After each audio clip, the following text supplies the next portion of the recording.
Nos da para abarcar varias discusiones. Vale, eso sería, así para empezar, yo esto para empezar, vamos, que tiene mucha tela, ¿eh? Es que Georgia es una estudiante mía que está conectada. Hola, Georgia. No sé si nos escuchará. Yo creo que sí. O si se habrá ido, a lo mejor. Claro. Espera, que a lo mejor tenemos que dar a los micrófonos. Le he dado al micro, ¿Sí? pero... ¿Hola? No sé. Bueno, no sé si nos... Vale. No, pero mira, sí parece que nos está pillando el sonido. Bueno, pues Sí, para nos está que pillando, vayan pero a ya levantar la no- mano o algo así. Vale. No sé, más cosas. A mí también lo de la fotografía también me ha llamado la atención el hecho de el yo vacío sin memoria. Sí, bueno, la idea, Claro. Sí. yo siempre había oído que había una cosa que es como que te roban, no se dejaban fotografiar en muchas Pues ya muchas películas, porque te roban el alma, digamos, Claro. te roban el...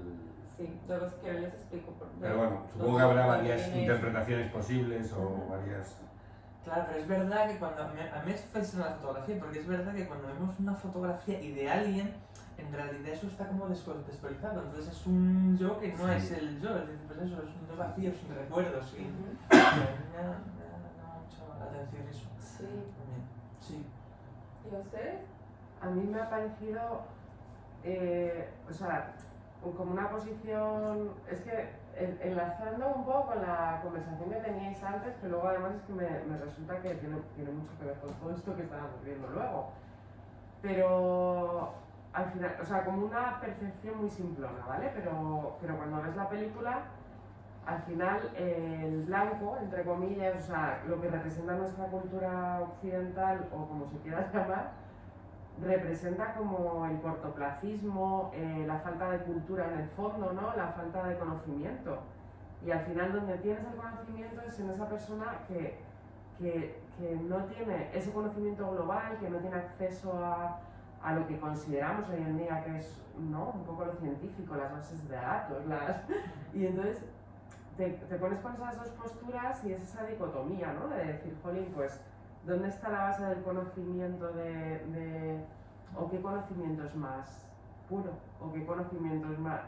Evidentemente están todos, ¿no? Pero como que si vas a la generalidad y al conocimiento que nosotros consideramos como conocimiento, te pierdes te pierdes algo que nosotros no tenemos, no estamos ahí. No sé cómo explicarlo, pero... No, pero tiene sentido lo que estás diciendo, sí, sí. Es que yo creo, no sé María si quieres decir algo. No, a mí, yo mientras la veía también estaba pensando en cómo el hombre que va envejeciendo, es que no sé, no me acuerdo de Sí, el protagonista que sale en las dos escenas, digamos, el único que sale en los dos momentos, porque es un flashback de... Hay como dos momentos, Son ¿no? dos investigadores. No, pero eso sí, pero el indio es el mismo, digamos. Es el mismo médico. Es el mismo en dos momentos del tiempo, uno más mayor y uno tal. sí, es un médico joven y luego un médico pues, viejo. Sí, eso es. Pero curiosamente siempre solo. Sí, claro. Eso es... Y prefiere mandar, a mí, claro, es decir, antes de que se convierta, a mí también me ha hecho pensar eso, antes de que se convierta en muerte, el símbolo, es decir, el regalo de los dioses a su pueblo, antes de que se convierta en muerte, él prefiere cargarse el regalo. Sí. O sea, porque claro, se supone que luego al final ha ido recorriendo, se ha ido cargando todas las plantas hasta que queda la... ¿Pero María, ¿quieres decir algo antes? No, sí, eso como el dolor que tiene al ver destruido también un poco pues, todo lo que él considera su naturaleza, el mundo suyo. Y como luego cuando es más mayor también adopta otra perspectiva y dice, yo quería enseñar a mi pueblo, pero me he dado cuenta que tenía que enseñarte a ti. No sé, es una película que creo que tiene mucho. Sí, yo lo he utilizado para dictar como varios cursos de distintas temáticas, o sea, para trabajar como diferentes temas en diferentes contextos. Por ejemplo, en el caso de, yo dicté un curso sobre cómo comprender el conflicto armado, digamos, colombiano a través de la literatura, y a veces apoyaba las discusiones que teníamos, digamos, con obras literarias, con algunas escenas de películas. Entonces hay una obra, digamos que es como un clásico de la literatura colombiana que se llama La Vorágine, que está escrita por José Eustacio Rivera y justamente narra todo este episodio, digamos, de lo que fue la esclavitud y el genocidio cauchero, digamos, en las selvas de Colombia, que es un tema que aparece de forma transversal en toda la película. Y además marca como dos momentos muy importantes, que es una primera fiebre del caucho que coincide con finales del siglo XIX y luego una segunda fiebre del caucho que coincide con la Segunda Guerra Mundial, que son justamente los dos momentos en los que estos científicos se aproximan a la selva.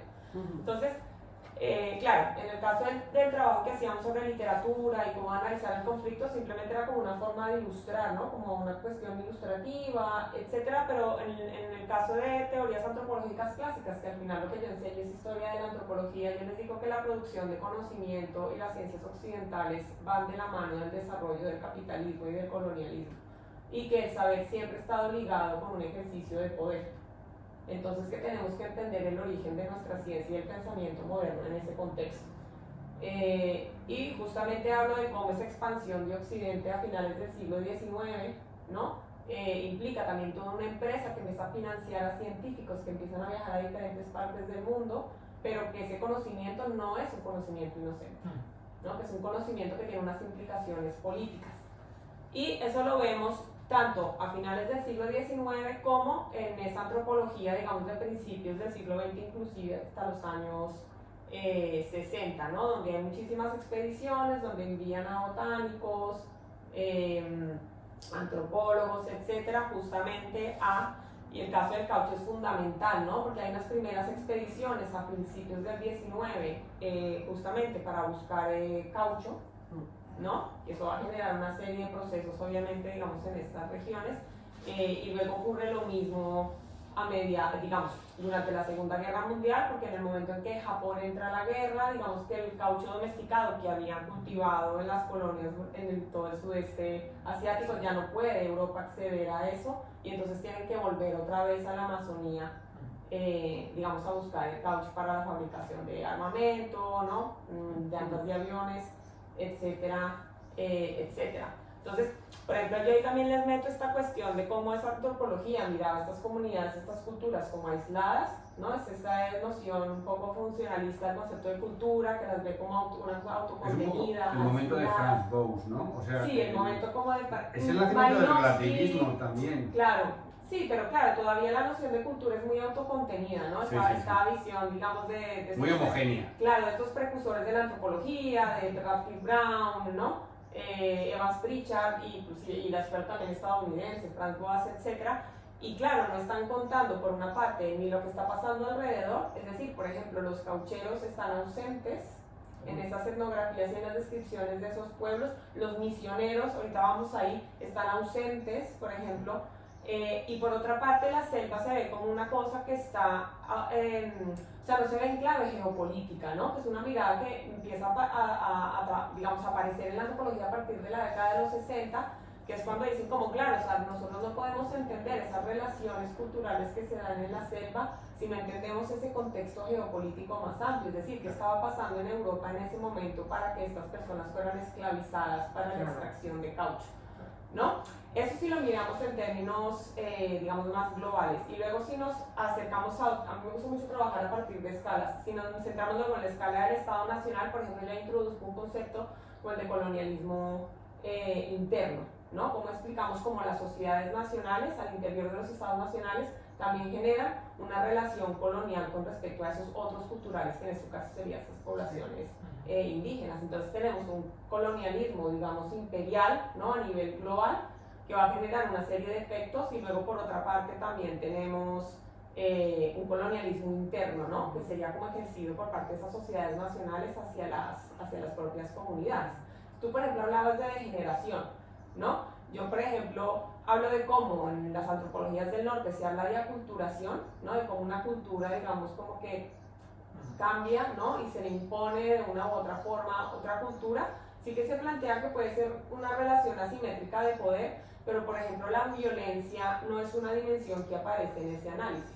Y una de las críticas que se empieza a hacer luego es que dices como no, pero es que estos procesos de aculturación cultural están atravesados por la violencia. Pero es que la violencia es connatural al ser humano. Claro. Quiero decir, pensar que, por ejemplo, en la América precolonial o precolonizada por España, si quieres, no había violencia, es falso total. Claro. O sea, violencia Claro. la hay.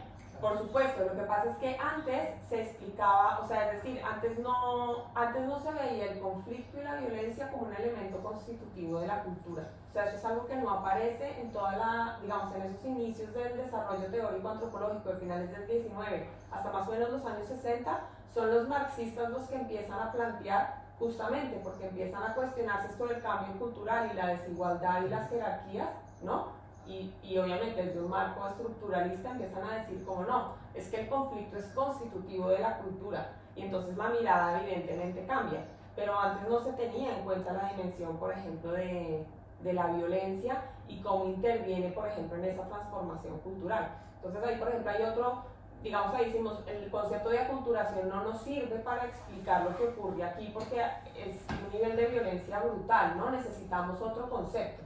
Entonces ahí, por ejemplo, aparece este concepto de transculturación, ¿no?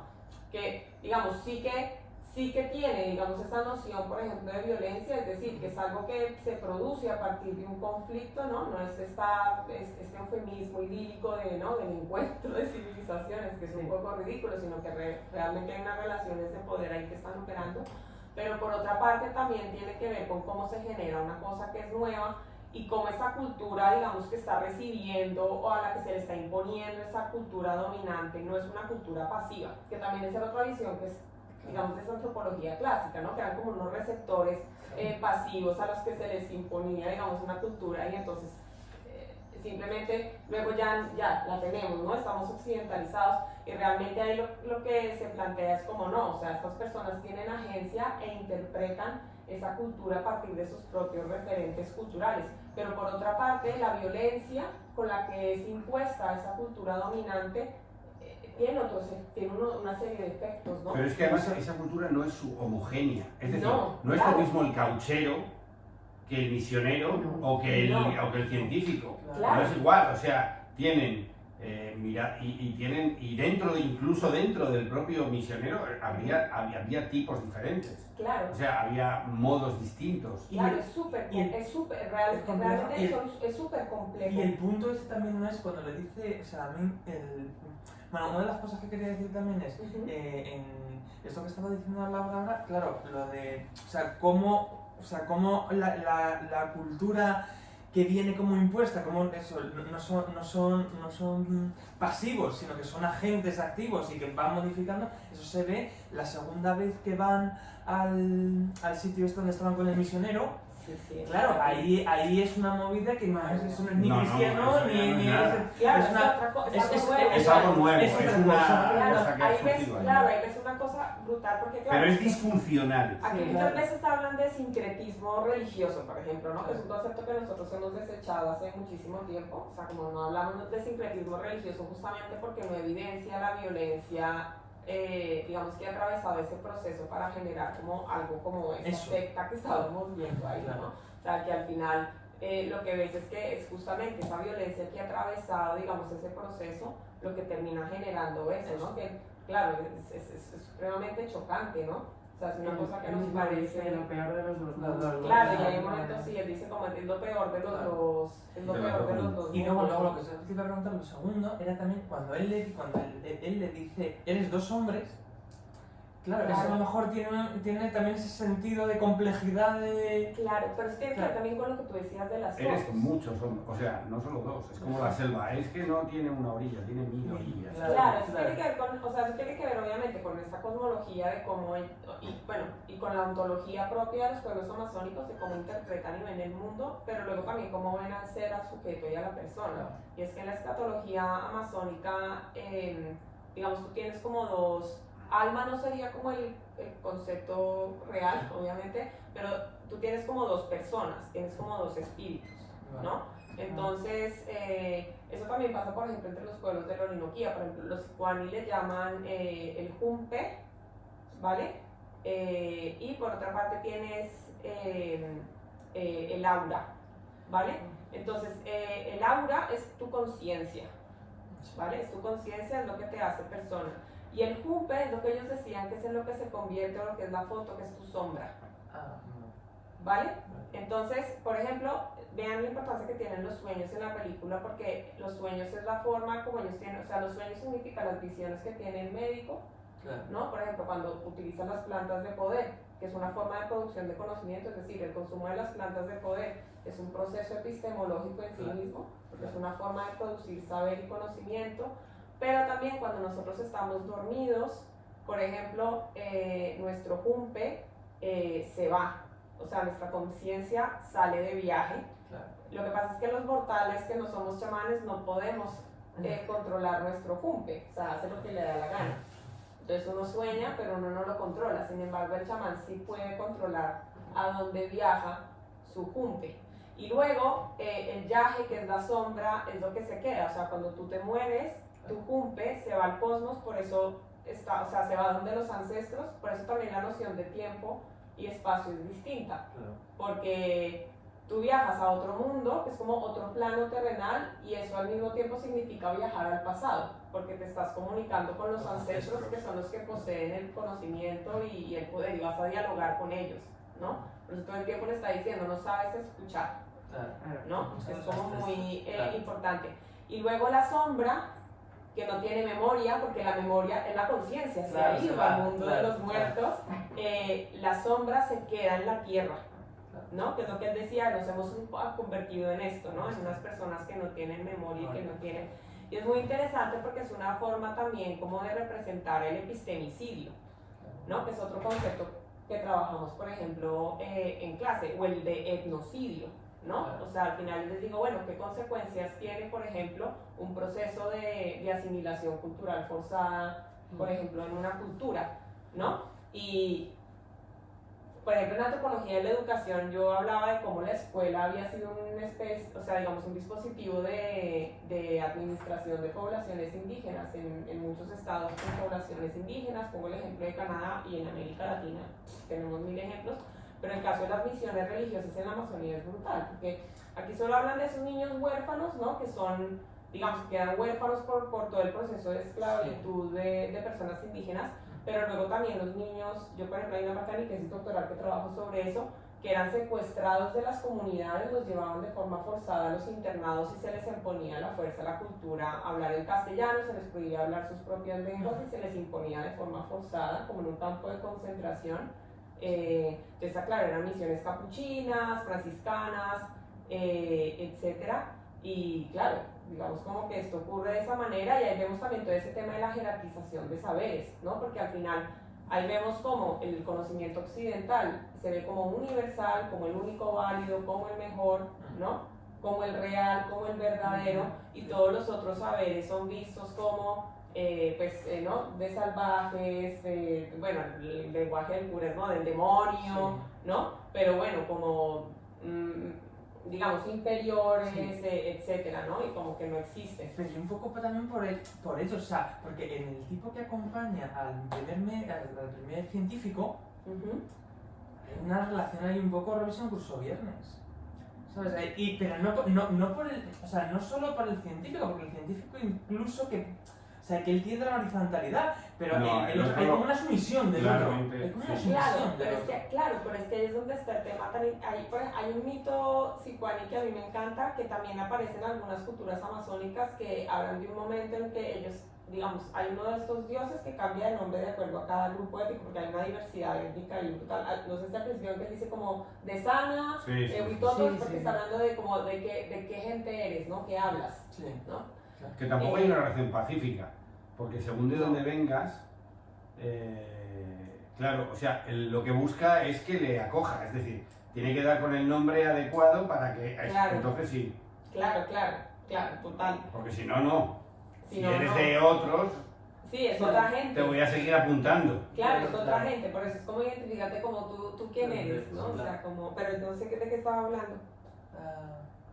Sí, lo de la relación que he dicho de Viernes, que es un poco sumisión. Ah, claro, sí. un poco lo que nosotros vemos ahí es que al final esa jerarquización de saberes es algo que las propias comunidades muchas veces asumen, inclusive los mitos propios de las comunidades se transforman. Entonces, por ejemplo,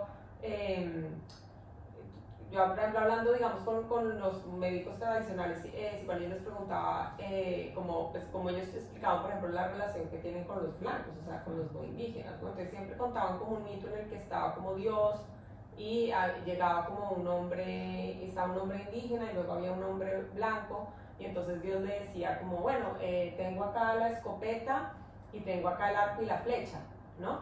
Como elija cuál quiere, ¿no? Y el mito un poco como que cuenta que el hombre blanco elige la escopeta y el indio elige el arco y la flecha, y entonces ellos dicen que ahí es donde se equivocan, porque el hombre blanco entonces va a tener la fuerza y entonces va a imponer la fuerza de la escopeta sobre ellos, ¿no? O sea, como que explican míticamente esa dominación histórica, digamos, que han tenido los blancos sobre las poblaciones indígenas, y no es gratuito que utilicen las armas de guerra, digamos, dentro del mito, ¿no? Porque al final el tema es ese, ¿no? Que muchas veces se asume también, es decir, ya después de ese proceso de colonización, ellos asumen esa jerarquización de los propios saberes, ¿no? Y por eso hablamos de la legitimidad de hablar en ciertos contextos, ¿no? Y es que obviamente ahora hay comunidades indígenas que están muy politizadas, ha pasado procesos de recuperación cultural, de fortalecimiento de sus propias tradiciones y todo pero eso. no se recuperan las cosas, o sea, eso es la idea de que existe una especie de pureza. No, hay una cosa nueva que se ha transformado por contactos Claro, nuevos. por supuesto, pero ellos lo ponen en términos de recuperación cultural, ¿no? Supongo en la forma como ellos lo nombran, ¿no?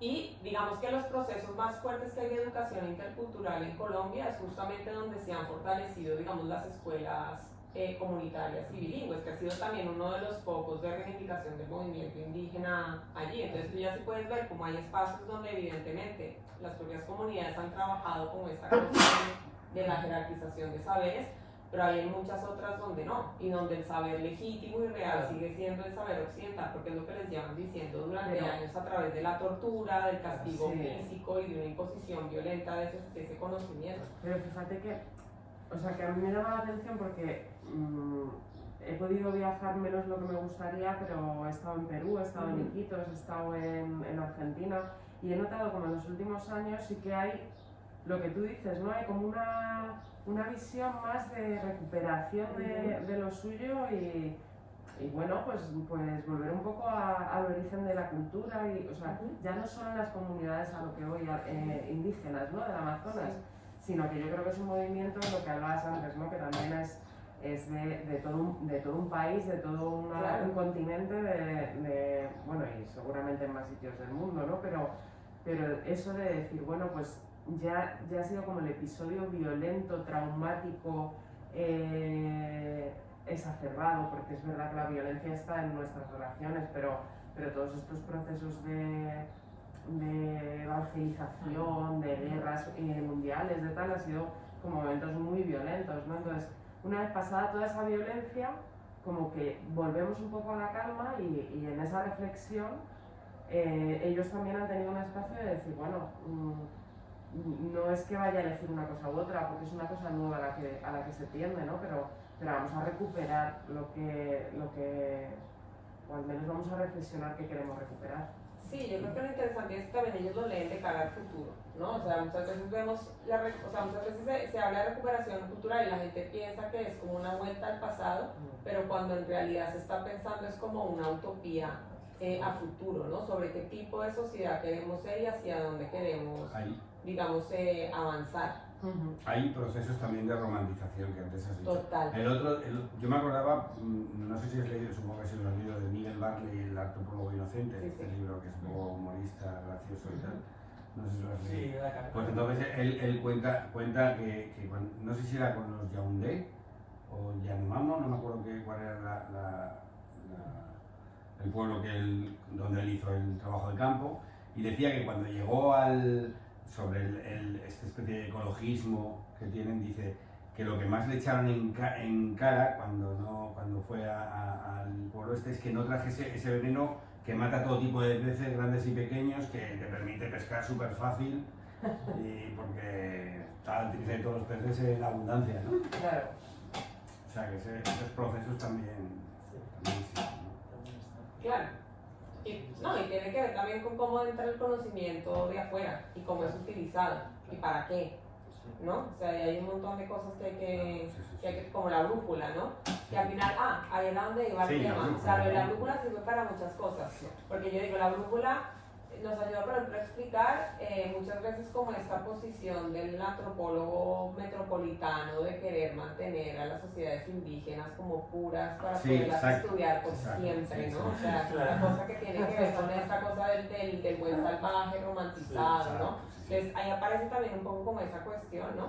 Cuando sabemos que el cambio cultural es inherente a todas las culturas, ¿no? Pero ahí está ese pensamiento evolucionista que está súper presente durante todo el final del 19, principios del 20, de cómo hay unas culturas que parece que están Hay que ancladas al preservar pasado. ahí, tal. Sí, que hay que preservarlas casi como piezas de museo, Claro. que sigue siendo una idea que está presente en el imaginario actual. Sí. Pero es que es muy curiosa esa idea, Sí, porque sí. es la idea de que la civilización nos aleja de la autenticidad del yo o algo así. Claro.